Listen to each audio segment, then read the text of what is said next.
Millionaire found a poor girl sleeping on the toilet and fell madly in love. The loud slam of the bathroom door echoed through the silent hallway. Alexander Blake came to a sudden stop, his steady steps interrupted by the unexpected noise. He looked around. At that hour of the night, that floor of the company should have been completely empty. Only the cleaning staff moved through there, almost invisible, and even they, at that time, barely stirred. Alexander wasn't supposed to be there. A billionaire CEO, used to the marble halls and glass-walled offices of the 32nd floor, had no reason to be in the logistics unit, much less at midnight on a Tuesday. But something had been bothering him for weeks: rumors of theft, dissatisfaction among base-level employees, tension among the maintenance teams. He wanted to see it for himself. It had always been like that. When something bothered him, he handled it personally. He wore dark jeans and a basic jacket, his neatly trimmed hair hidden under a plain cap. Looking at him like that, no one would ever guess he was the face behind Blake Corporation, a billion-dollar conglomerate in transportation and urban infrastructure. He could easily pass for just another night supervisor. He approached the partially open door to the women's restroom. The sound he'd heard earlier seemed to have come from there. He knocked softly with his knuckles and waited a few seconds. No answer.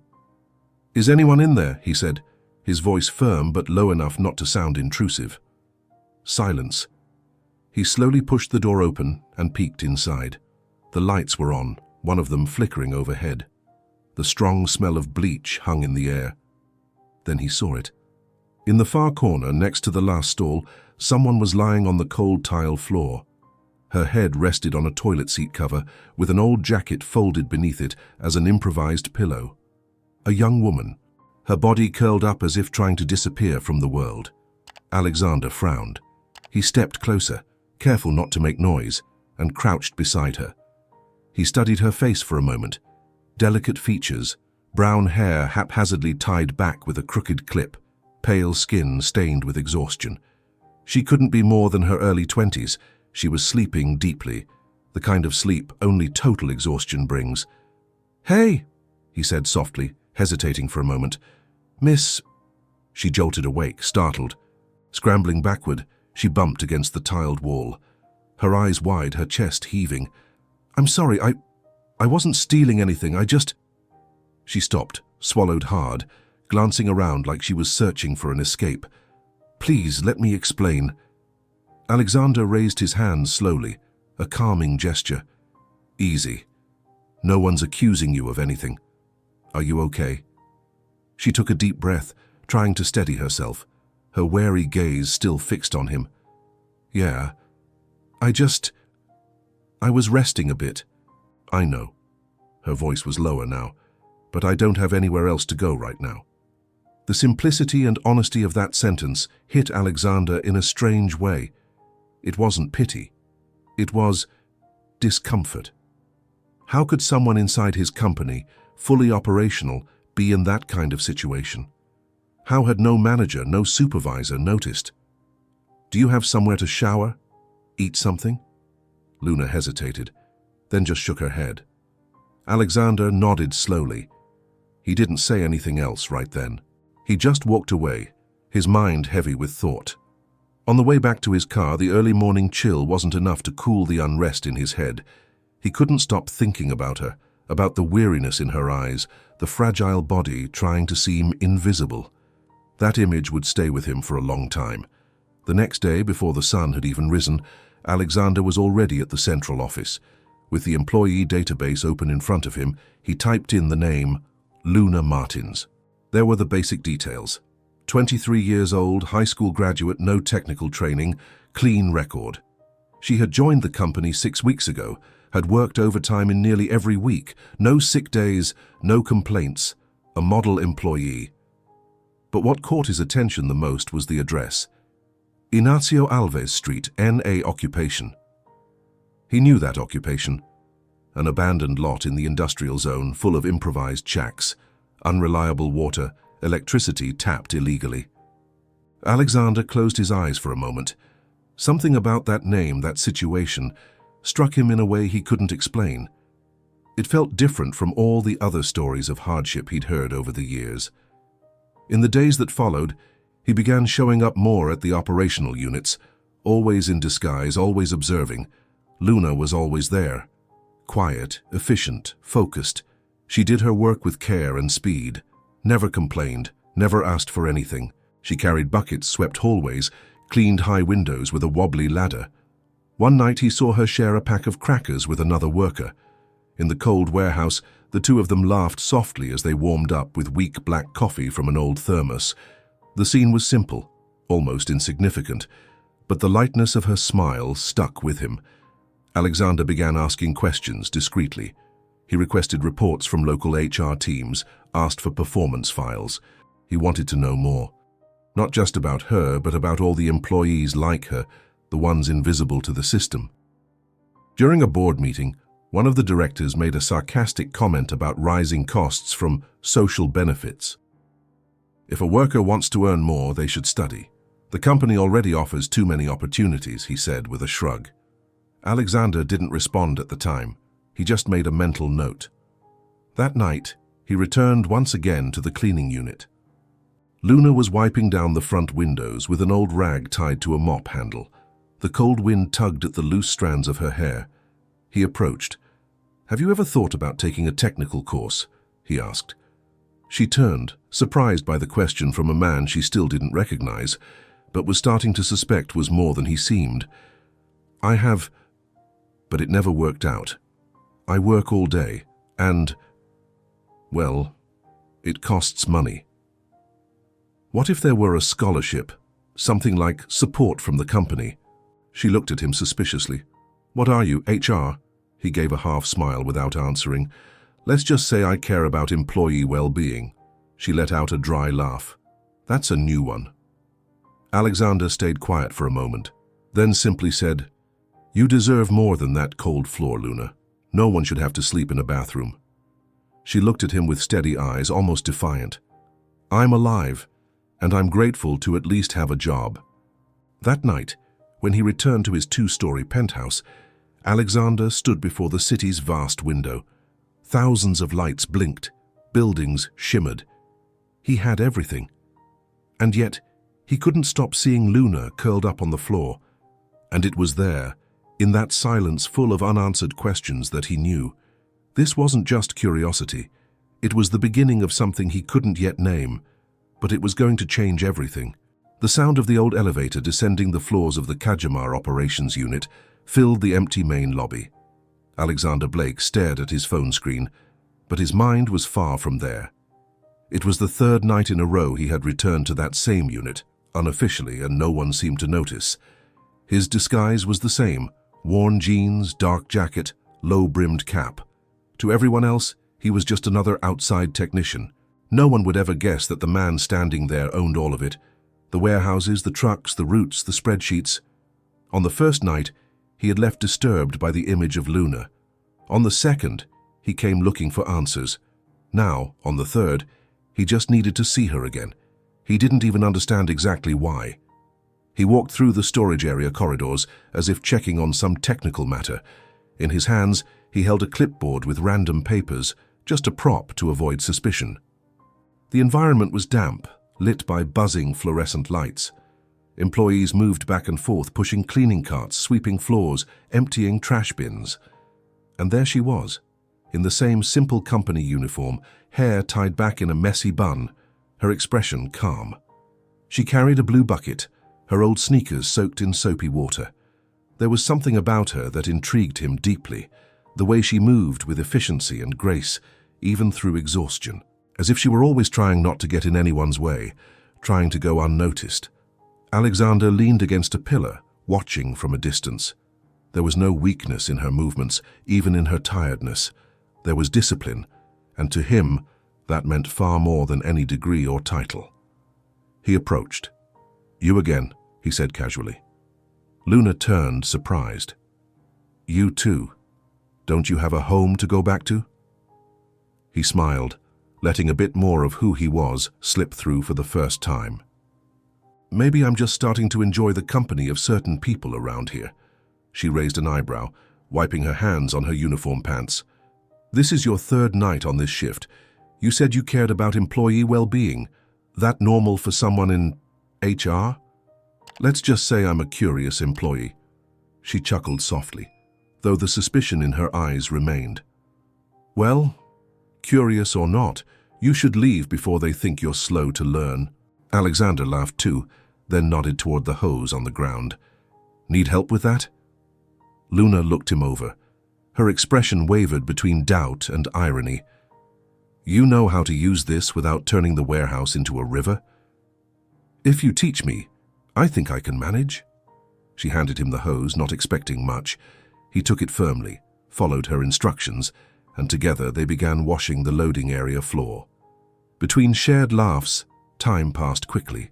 Their conversation flowed naturally, even though both were still holding parts of themselves back. Alexander spoke little about his own life, but listened intently.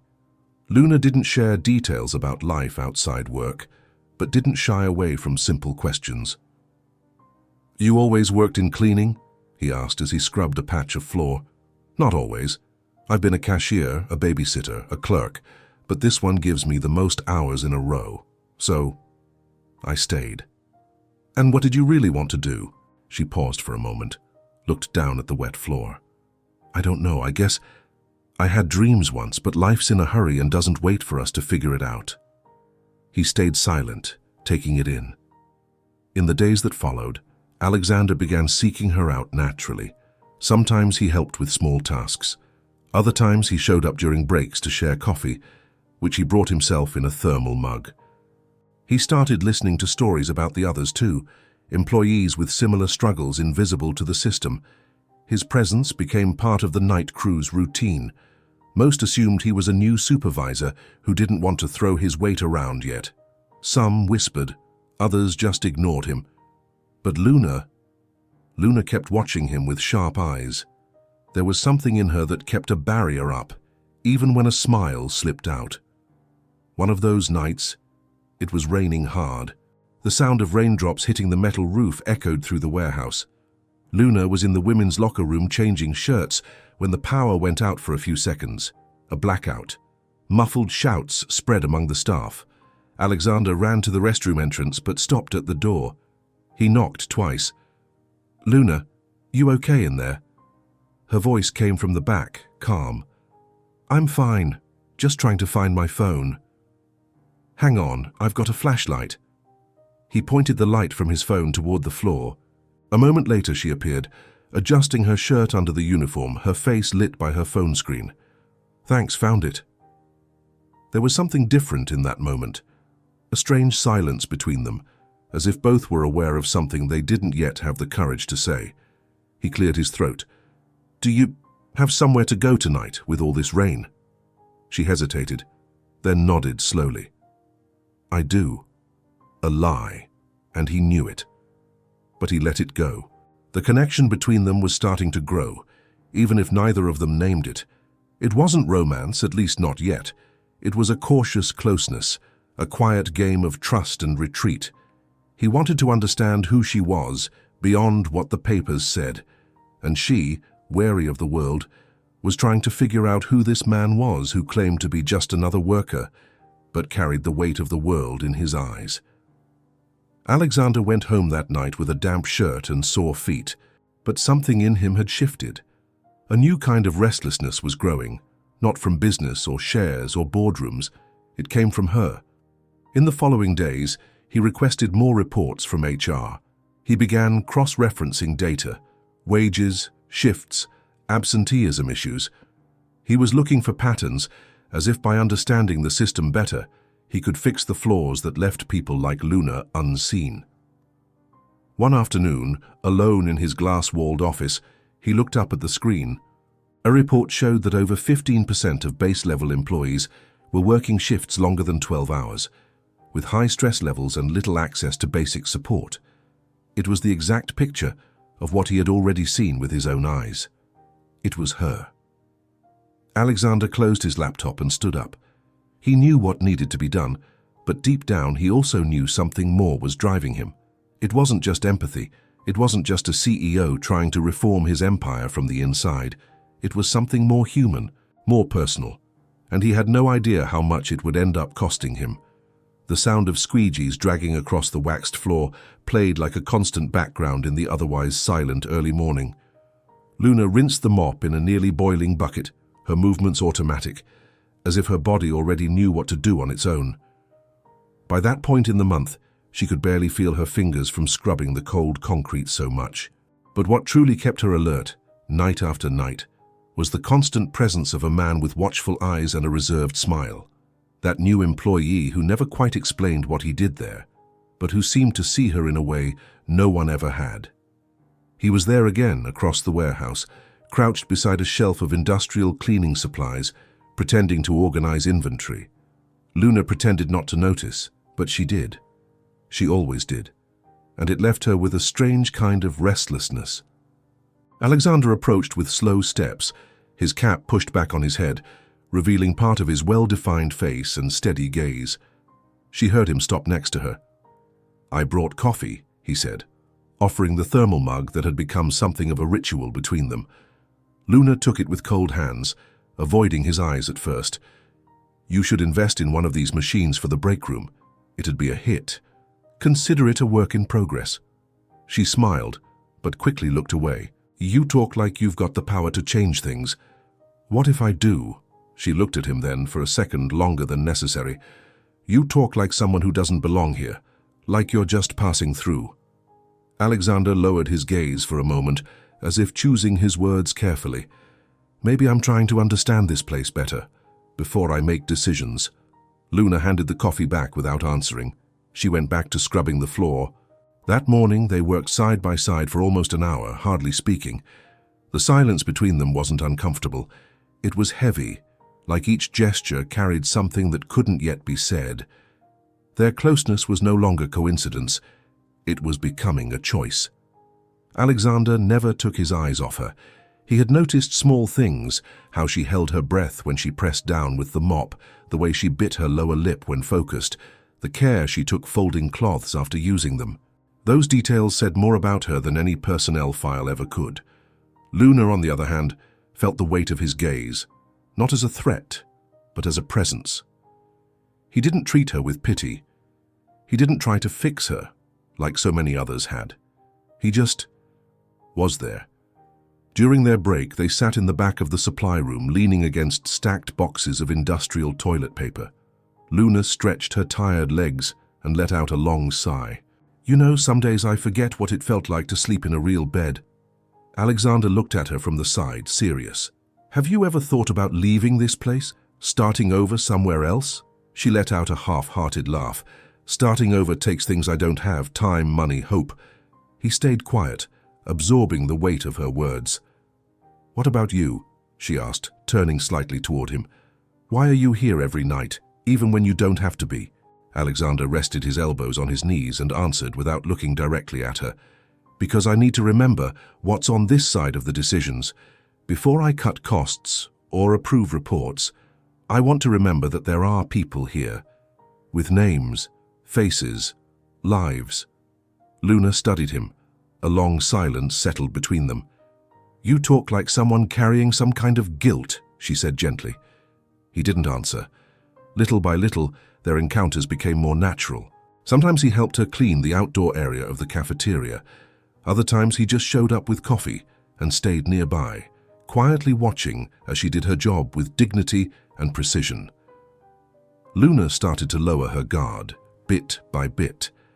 Not because he said anything charming, but precisely because he didn't say much at all. He was sober, respectful. But there was something solid in his presence, a kind of safety she hadn't known she needed. On an especially cold night, the central warehouse heating system broke down. The cold cut straight through to the bone. Luna was wearing a thin hoodie that didn't help much. Alexander showed up with an extra jacket draped over his arm. "If you don't take it, I'm going to put it on and pretend it's yours." Luna smiled, surprised. "Is this how you solve everything?" "Only the situations I consider urgent." She took the jacket hesitantly. The fabric was warm, and it carried his scent, a subtle mix of wood and something citrusy. For a moment, she almost let herself forget where she was. Later that night, while they were cleaning the outside trash bins together, Luna slipped on a patch of poorly cleaned oil. She didn't fall, but she lost her balance just enough for Alexander to catch her by the arm. The touch was firm, quick, but enough for the two of them to end up less than a hand's width apart. She froze. So did he. Her eyes met his. There were no words. Just that suspended moment, like the world around them had been switched off. He slowly let go of her arm, keeping his gaze locked on hers. "Thanks," she said, not stepping away right away. "You don't need to thank me." That night, when Luna got home, she lay down on the thin mattress she kept inside an empty room at the company. The same space that had once been a bathroom, a storage room, a hiding spot. She hugged his jacket and lay there, motionless, trying to understand why she felt like crying. It wasn't sadness. It was something else. Something she hadn't recognized in a long time. Hope. Alexander, in his quiet loft, stood before the lit fireplace. The tall windows showed the city outside, but he could only think of her, the way she held herself up, even when she seemed close to collapsing. Her eyes, not pleading for help, but no longer hiding the exhaustion. The connection between them was no longer casual. It was inevitable. And even though they hadn't said a word, no gestures, no touch beyond that brief moment, they both knew, in silence, that something between them had already begun. The storm hit suddenly, loud and fierce, like the sky had split open with a crack.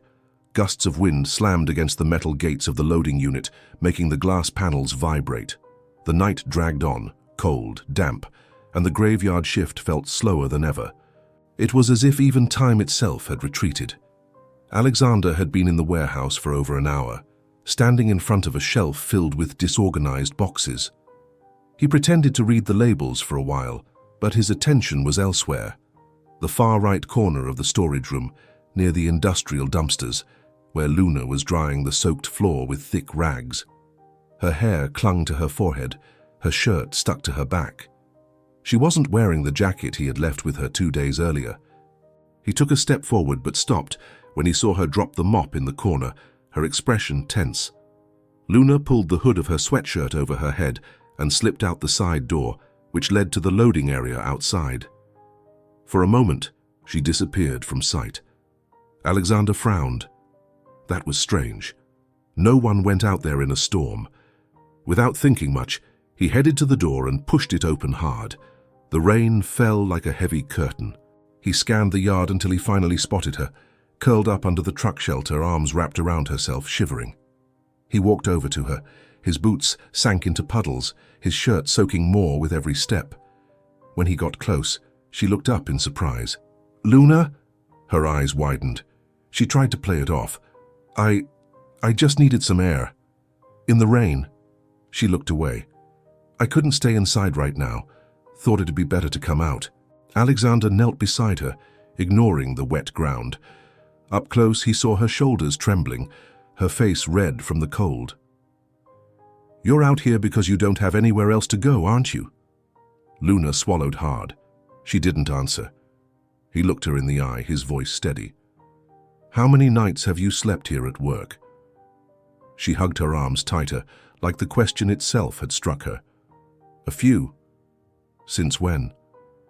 "Since I lost the room I was staying in. It's been a month."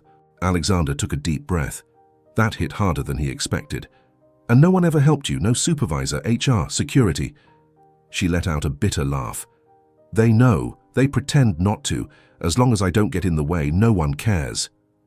Alexander looked at her for a few more seconds.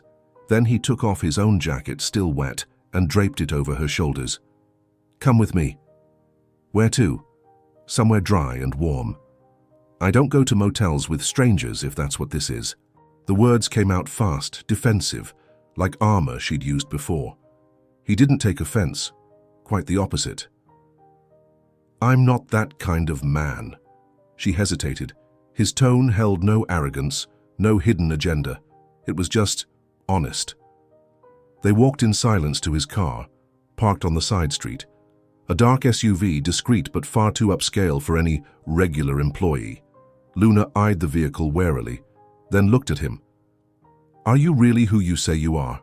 When they reached the room, he opened the door and handed her the key. "There's a hot shower, clean towels, and a real bed. Stay as long as you need." You're not coming in? No? I'm leaving now. She looked at him, confused. You don't want anything in return? Alexander stepped back, his voice low but steady. I want you to sleep, to actually rest, at least for one night. That's all. She stood at the door, frozen, one hand gripping the handle, her eyes shifting between fear and gratitude. Why? He thought for a second before answering. Because you don't deserve to be invisible. Then he turned and walked away. No requests, no looking back. That night, for the first time in a long time, Luna slept deeply. Her whole body sank into the mattress like it was being cradled in a warm embrace. She cried quietly before falling asleep, a silent cry, not of sadness, but relief. And when she woke up hours later, there was no pain in her back, no sound of flushing toilets, no fear of being kicked out. Alexander, on the other hand, went home with his mind on fire. He paced around his apartment for hours, peeled off his wet shirt, ran his hands through his hair, opened and closed the fridge for no reason. Something in him had changed permanently. He knew it. It wasn't pity, it wasn't impulse. It was something slow-growing but strong. The next day, Luna showed up at work in a clean uniform. Her hair was wet, tied into a neater bun than usual. She looked tired but different. There was something new in her. Dignity. Alexander pretended not to notice. He passed by her quietly, as if it were just another night. But they both knew. What happened there between the rain and the silence couldn't be undone. Something had been sealed, not with words, not with promises, but with a gesture, and that for both of them was more than enough. The sky that night looked clearer than usual, but the tension between them was thick. Luna walked quickly through the unit's corridors, as if trying to avoid stares, questions, or even herself. Ever since the night of the storm, when Alexander pulled her out of the cold and left her in a hotel room, something inside her hadn't settled back into place. She knew he wasn't just a curious employee. It was written in every one of his gestures. No regular worker had that look, that physical confidence, that silent way of moving through spaces as if he belonged in all of them, and the car, and the hotel, and the way the receptionist treated him. Luna could pretend not to see it, but deep down, she already knew. She just wasn't ready to admit it. That night, Alexander arrived a little later than usual. He came straight from the office, unshaven, eyes tired. He wore simple clothes, just like he always did during undercover visits, but something in his walk, in the weight of his gaze, gave him away. He didn't belong there. He saw her at the end of the corridor, leaning against the wall, nervously pressing her fingers together. As he approached, she lifted her face and looked him in the eye. "Can we talk?" He nodded slightly and followed her to the back storage room, where the empty cardboard boxes and cleaning barrels were kept. Luna took a deep breath before starting. "You lied to me."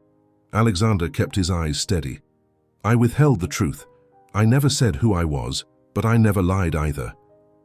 "That's the same thing," she shot back, crossing her arms. "You let me trust you. You let me believe that, or that we were alike, that you understood what it was like to live this way. Luna, you own all of this, don't you? Blake Corporation. You're the CEO." Silence. He didn't answer. He didn't have to.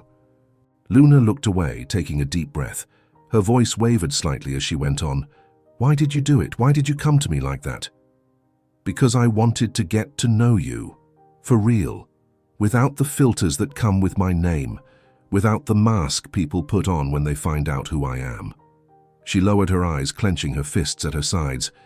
"You played with my reality, walked into it like it was just a field trip. But I live here, Alexander. I sleep on the floor. I work until I can't feel my hands. I don't get to take off the poor girl costume and become someone else whenever I want." He stepped forward. "I never played with your reality. Never. If I came here, it was because I needed to see with my own eyes what was happening to my employees. To you, and everything I did out of respect." "Respect?" She let out a bitter laugh. "You think helping me that night was charity? You think letting me sleep on a hotel mattress erases everything I've been through?" "I don't want to erase anything," he said quietly. I want to be present now and do things differently. She looked at him firmly. I can't trust you, Alexander, not with this gap between us. I'm not a cause.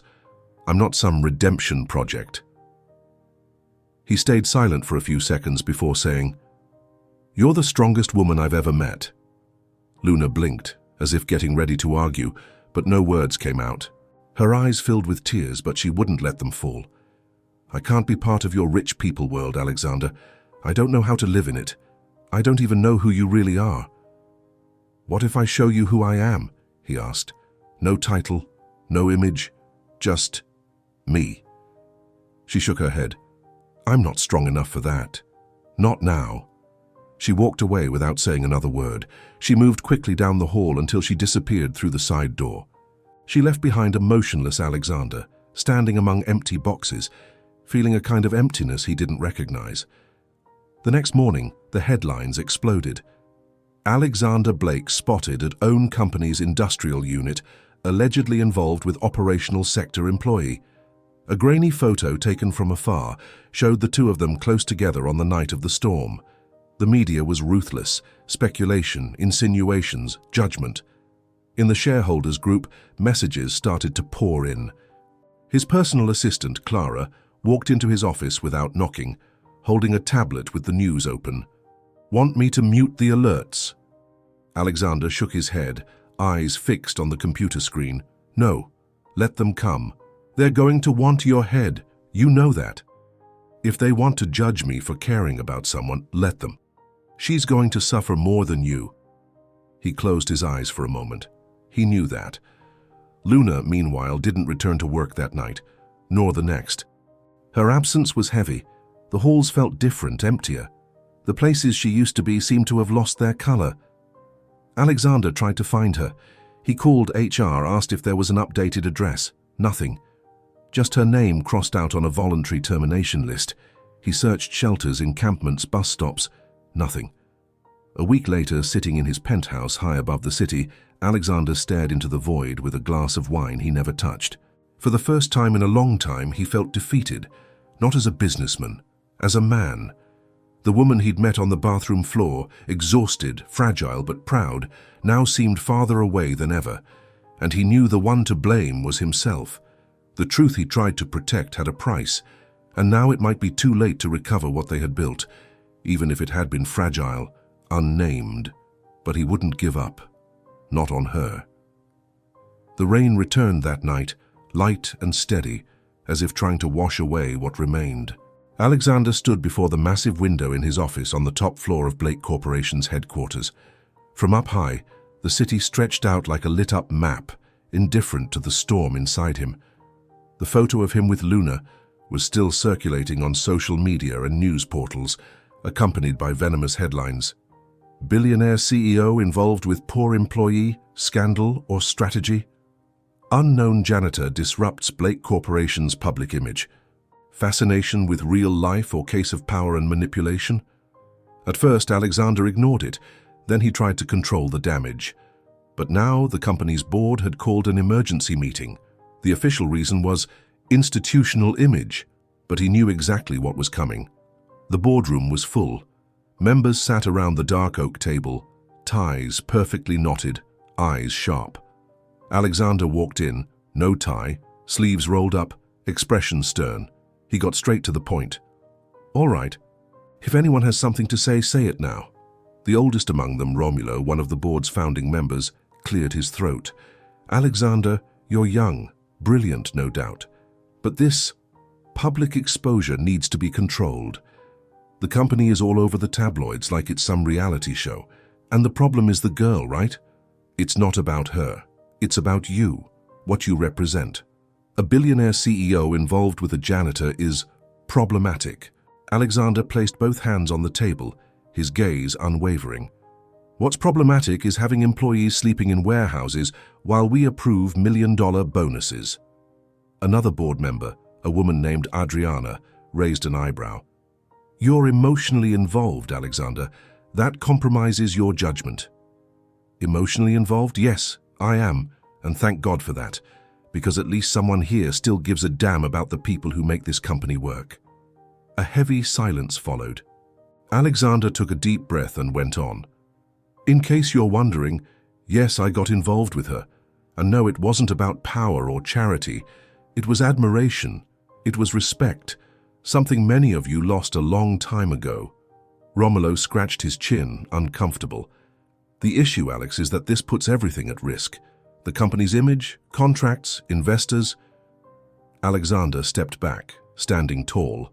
If the company's image is so fragile it can't handle a CEO caring about a real human being, then maybe that image is nothing but an illusion.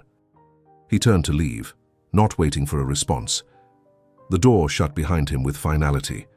Luna, on the other hand, remained invisible.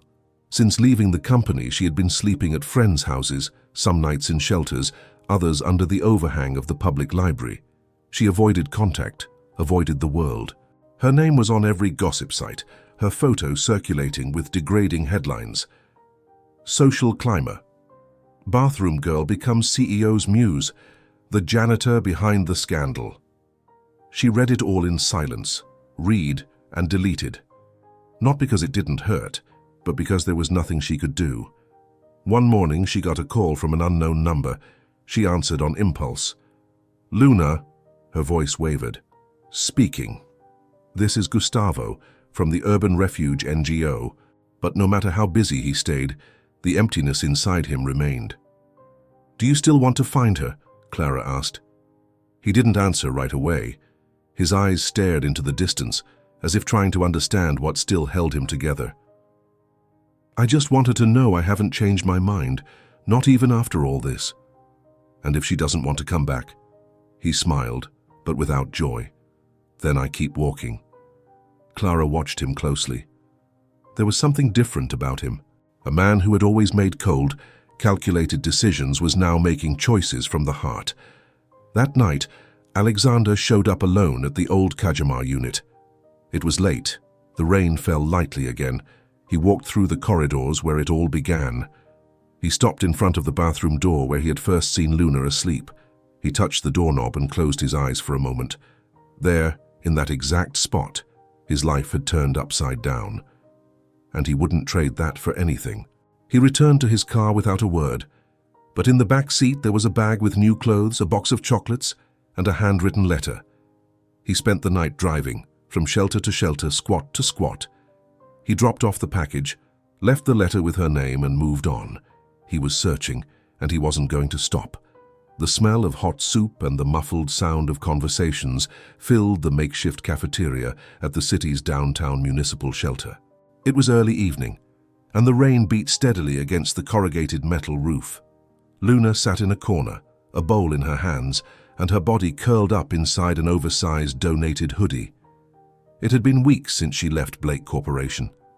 Since she had walked away from the warehouse floor, from Alexander's steady gaze and from everything that had come with it. Since then, she'd been hiding from the world, avoiding questions, faces, mirrors, trying to convince herself that she had done the right thing, that she needed to protect the little dignity she still had left. But that night, something felt different. A volunteer approached her, holding a simple package, a plastic bag, and inside it, a folded letter. They left this for you, said it was important. Luna frowned, taking the envelope. The paper was dry, carefully protected. Her name was written on the front in a firm, neat handwriting. She hesitated before opening it, but she opened it. Luna, I don't know where you are right now, but I hope you're safe. Maybe you're still angry with me, I'd understand. But I needed you to know that I didn't look for you out of guilt or because I wanted to fix your life. I looked for you because I can't accept that the only person who ever truly saw me disappeared without me saying what I feel. You taught me something no book, no board meeting, and no MBA ever could. What it means to be human. You are strong, dignified, and real, and I'm not writing to ask you to come back. I'm writing to tell you that I'm here, and that if you want, there's still room by my side. Not as a project, as someone walking beside you, not above you. Alexander. Luna sat frozen for several seconds, staring at the paper like it weighed 1,000 pounds. There weren't many words. but they were the right ones. She stood slowly, walked silently across the cafeteria, and stepped out into the street. The rain was still falling. The city breathed heavy and grey, but inside her something was beginning to open. The next day, after 3 bus rides and a 20-minute walk, Luna arrived at the address written at the bottom of the letter. It was a brick building on the outskirts of Santana, where Blake Corporation had launched its new social project, a support center for low-income employees, with temporary housing, vocational training, and legal assistance. She walked in, heart pounding, asked for Alexander. They told her he was in the back helping set up a computer lab. She walked toward the room. When she saw him from behind, kneeling in front of a box of equipment, she had the urge to turn and run. But she didn't. Alexander. He turned slowly. When his eyes met hers, there was no shock, just silence. He stood up calmly, as if he had been waiting for her all along. Luna felt the ground disappear beneath her for a second, but she stood her ground. "I got your letter. I figured." She took a deep breath. "I ran because I was scared. Not of you, of myself." Alexander said nothing, just watched her, letting her speak like he always had. "You came into my life and turned everything upside down, showed me things I wasn't ready to see, and I ran because I thought you'd end up seeing me like everyone else does, like someone who needs saving. I never wanted to save you, Luna. I know, and that's why I came back." He took a step closer, eyes steady. "You don't need to explain anything, just tell me one thing." She looked at him. "Do you still want to walk with me?" Luna nodded, eyes filled with tears. "Yes, but my way, at my pace." Alexander smiled, a quiet, real smile. "Then we start from scratch." She took a deep breath. She was shaking inside, but there was a new certainty being born, one no rain, no headline, no fear could erase. From scratch. That night, they walked together through the city's wet streets. The place was still being fine-tuned, but the first students had already started classes that week.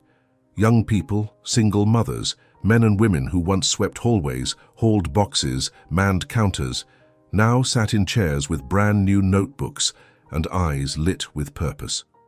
Among them, seated in the second row with a simple backpack next to her chair, was Luna Martins. Her hair was neatly tied back, her eyes alert, and her face set with absolute focus. She wore modest clothes, clean, fitted, hers, not donated, not improvised. A new routine had begun, not because someone pushed her, but because she chose to rise. It had been a month since she and Alexander crossed paths again, a month since he had offered not a shortcut, but a road, solid, open, shared. And she accepted, but on her terms, independence, time, space. He didn't argue, he just listened, nodded, and stayed, never as a savior, just a man standing beside her. During the day, Luna took classes in administrative management. When he crossed paths with Luna, they exchanged brief, quiet smiles, like two people sharing a secret the world wouldn't understand. But one Friday night, everything changed. The center had just closed for the day, and Luna was putting away books in the library when she heard footsteps approaching. It was him. Alexander walked in slowly, his expression lighter than usual. "Need a hand?" She looked up, surprised. "You know how to alphabetize?" "I can learn." "I'm good with systems," he replied with a small smile. She laughed, and the two of them began working side by side like so many times before. The silence between them was easy. No words were rushed, until he said, "Today, during a meeting with the board, someone asked why I'm still so personally involved in all of this, and for the first time, I knew the answer without even thinking." Luna looked at him, curious. "And what did you say?" "I said it's here that I found out who I really am, and who I want to be." She lowered her eyes for a moment, letting the weight of the words settle. "You've changed a lot of things, Alexander." "You're the one who changed everything," he said, without hesitation. "Not just for me. For a lot of people here." She took a deep breath. Emotions came easier these days, but she had learned not to be afraid of them. I still don't know if I know how to deal with all this. With you. With the world out there. He stepped forward gently, keeping the respectful distance she'd always set. You don't have to know yet, I don't either. But I'm here, and I want to keep being here. One step at a time. She watched him silently for a few seconds that felt far too long. Then she reached out her hand. Alexander took it firmly, and when their eyes met, there was no hesitation. There was history. There was choice. The following week, Luna received her first certificate for completing a course module. Alexander was in the audience, among other staff and volunteers. He clapped like everyone else, but his eyes said more than any speech could. After the ceremony, he waited for her outside the center. There's a cafe around the corner. It's open late. She smiled. Are you asking me out? Yes, but only if you're buying coffee tonight. With my first scholarship paycheck? Exactly. She laughed for real, the kind of laugh he loved. And the two of them walked side by side down the sidewalk, lit by the neighborhood's simple street lamps, like any couple just beginning a life together. No spotlight, no headlines, no audience. Their story wasn't shaped by grand promises. It was built on small choices, made every single day. And there in the middle of the city, between the simplicity of everyday life and the power of starting over, they were building something rare. A love born from truth. A love that didn't ask permission, but came to stay. And this time Luna no longer had to sleep in silence, not on the floor, not alone. Hear what it meant to you. Remember to hit the like and subscribe buttons. This is really important for the channel. Really important. And if you're ready for another story of love and hope, click the first card or the second one to watch the full playlist. See you there.